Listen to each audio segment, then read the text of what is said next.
మనము గత 5 ఏళ్ల పాలనలో జగన్ విధ్వంసకర పరిపాలన నుంచి విముక్తి పొందుతూ ఈ రోజు అధికార పక్షంలో నారా చంద్రబాబు నాయుడు గారి సారథ్యంలో ఈ రోజు తెలుగుదేశం పార్టీని బలం పొందుతున్న విధంగా ప్రతి కార్యకర్త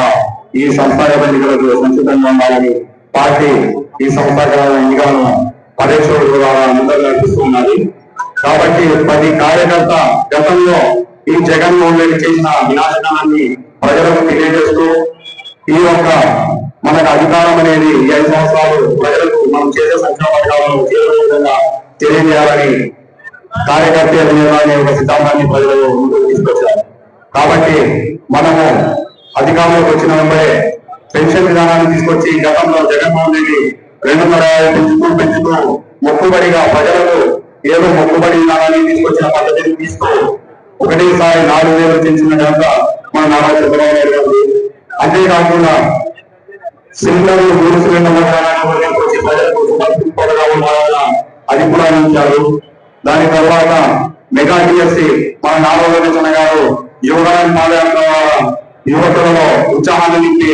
మనకు యువతను మన ఆంధ్రప్రదేశ్ రాష్ట్రాన్ని అభివృద్ధి చేసే విధంగా ముందుకు నడిపించాలని మన నారా చేస్తున్నాము. కాబట్టి అదే విధంగా ఇప్పుడు తల్లికి వందనము ఎంతమంది పిల్లలు ఉంటే అంతమందికి వారందరికీ చేస్తూ ఈరోజు జగన్మోహన్ రెడ్డికి చెల్లు అనిపించే విధంగా ఈ రోజు అతని యొక్క ట్రోల్ చేసిన విధానాన్ని ఈరోజు ప్రజల్లో మన నారా చంద్రబాబు గారు మనకు ప్రజలకు చేరవేయ పనిపోవాలని మనకు ముందుకు నడిపించారు. కాబట్టి వాళ్ళకి కృతజ్ఞతలు తెలియజేస్తూ మనమందరం ప్రజల్లో సంక్షేమ పథకాలను తెలుగుదేశం పార్టీ అభివృద్ధి కార్యక్రమాలను తీసుకురావాలని ఈ సభాముఖంగా తెలియజేస్తూ మన సంస్థాగత ఎన్నికల్లో ప్రతి ఒక్కరూ సామరస్యంగా పరిష్కరించుకుంటూ పార్టీ ఎవరిని ఉద్దేశించి ఎవరిని ముందుకు నడిపించే వాళ్ళు మనం వాళ్ళ సాధ్యం అవ్వాలని మనస్ఫూర్తిగా కోరుకుంటూ